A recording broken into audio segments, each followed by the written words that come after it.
Salut, bienvenue dans l'appartement 9B. Si vous ne me connaissez pas, je suis Julia. Et je suis Floriane. Et on poste des vidéos les mardis à 18h sur la décoration et l'aménagement d'intérieur. Et voici la présentation de notre nouveau projet. Mais tout d'abord, si vous avez un projet de décoration ou de rénovation, n'hésitez pas à télécharger notre workbook gratuit 5 jours pour transformer votre intérieur. On vous a créé des exercices à faire pas à pas. Et on vous met le lien juste ici.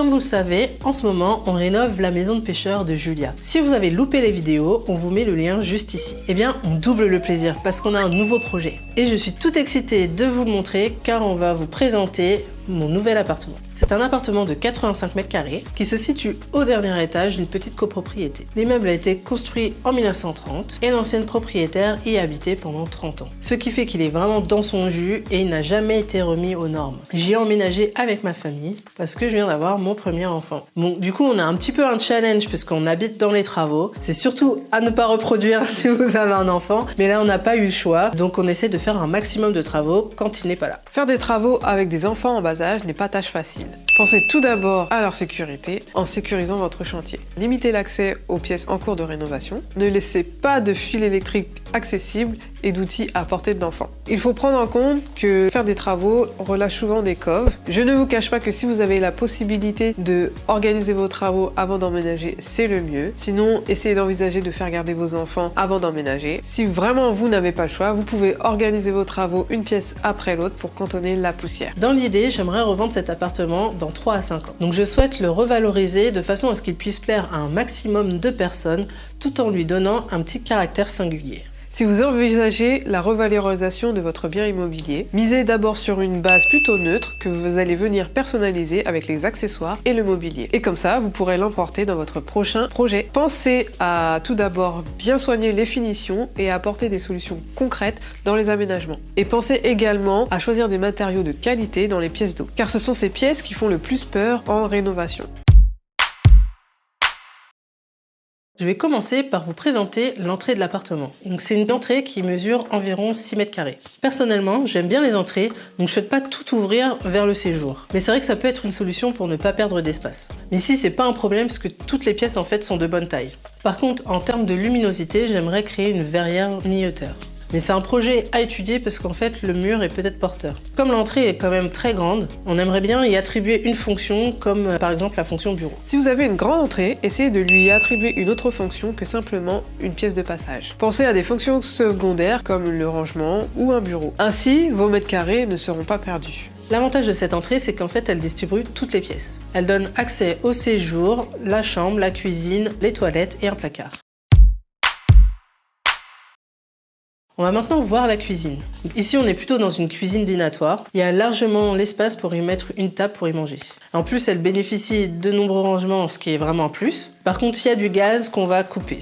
Il y a une belle luminosité grâce à la fenêtre. Par contre, comme vous pouvez le voir, il faut tout refaire pour la remettre aux normes et aussi au goût du jour. Donc, comme on compte dans tous les cas investir pour refaire la cuisine, on va en profiter pour la déménager dans le salon et récupérer cet espace pour en faire une nouvelle pièce. Pensez à réattribuer les fonctions des pièces si celles-ci ne correspondent pas à votre style de vie. De nos jours, la plupart des gens privilégient la convivialité et préfèrent les cuisines ouvertes pour participer à la vie de famille. Ça permet de rester avec les convives ou de surveiller les enfants quand ils font leurs devoirs ou quand ils sont en train de jouer. Même s'il y a une tendance à recloisonner les cuisines, préférez dans ce cas une cuisine qui soit directement connectée au séjour pour faciliter les déplacements. Pour l'instant, dans l'appartement, il n'y a qu'une seule chambre. Mais pour un appartement de cette taille, c'est un peu dommage d'en avoir qu'une seule. Donc on va transformer cet espace en chambre d'enfant. En plus, ça revalorisera mieux l'appartement à la revente, car les futurs acheteurs se projetteront plus dans un appartement familial.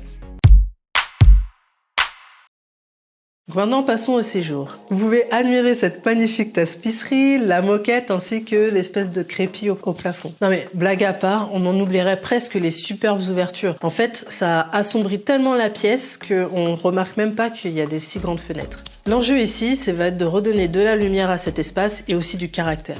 c'est le cœur de l'appartement. Il faut donc particulièrement soigner cet espace. Et d'ailleurs, on a une petite pépite en dessous de la moquette parce qu'en dessous des couches, on a vu qu'il y avait du parquet. Et vous savez que chez l'appartement 9B, on adore le parquet. Si votre parquet est abîmé, vous serez peut-être amené à changer quelques lames. Pour ça, soit vous pouvez en récupérer certaines ailleurs qui seront cachées par un nouvel aménagement, par exemple là où se trouvera la cuisine ou encore une bibliothèque, ou sinon, il vous faudra trouver du parquet qui soit de la même essence de bois et de la même largeur. Pour rénover votre parquet, vous pouvez le poncer avec une machine spécialisée et pensez également à protéger votre parquet à la fin en le vitrifiant ou en le huilant. Et ainsi, votre parquet sera comme neuf. Au-delà de l'aspect esthétique, ici on a vraiment une très belle surface mais qui est quand même assez en longueur. Donc il va bien falloir repenser les espaces pour pouvoir intégrer les fonctions cuisine, salle à manger et salon, mais sans se trouver dans un espace trop linéaire. On veut rendre l'espace plus convivial, donc cela passe par des espaces bien délimités parce que sinon on peut vite se sentir perdu.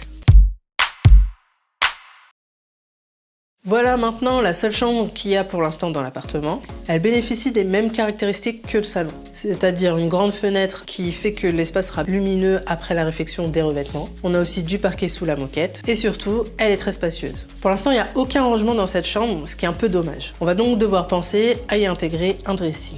Par contre, elle a la chance d'y nicher une salle de bain, ce qui est vraiment un plus pour y créer une suite parentale. Par contre, le problème, c'est que c'est la seule salle de bain de l'appartement. Donc vous l'aurez compris, on sera obligé de passer par la chambre pour accéder à cette salle de bain. Avoir une salle de bain attenante à une chambre est un plus. Mais si c'est la seule salle de bain de votre intérieur, vous devrez peut-être repenser légèrement la distribution pour que toutes les personnes du foyer aient un accès facilité à une pièce d'eau. Dans ce cas, plusieurs solutions s'offrent à vous. Vous pouvez soit faire en sorte qu'il y ait une double entrée dans la salle de bain, ainsi il y aura un accès privilégié depuis la chambre, mais les autres personnes pourront toujours y accéder. Vous pouvez également envisager de renier un peu sur la taille de la chambre pour créer un couloir, ou sinon créer une deuxième salle d'eau plus accessible ou dans une autre chambre, et ainsi chaque membre du foyer a sa salle d'eau. Dans cette salle de bain, on a un pan coupé qui réduit un peu les possibilités d'aménagement. Par contre, on a encore une fenêtre qui est top pour l'aération. Dans cette pièce, on va surtout revoir le style, mais dans l'état, elle est utilisable. Voilà, c'est tout pour cette vidéo. J'espère que ce tour avant rénovation vous a plu. Dites-nous en commentaire si vous aussi vous avez un projet de rénovation en cours, ça nous intéresse. Et surtout, n'oubliez pas notre workbook que je vous ai présenté au début de cette vidéo. N'hésitez pas à nous dire en commentaire la pièce que vous avez le plus envie de voir après rénovation. On est hâte de savoir laquelle c'est pour vous. Si cette vidéo vous a plu, n'hésitez pas à la liker, à la partager et on se retrouve très bientôt pour une nouvelle vidéo de déco.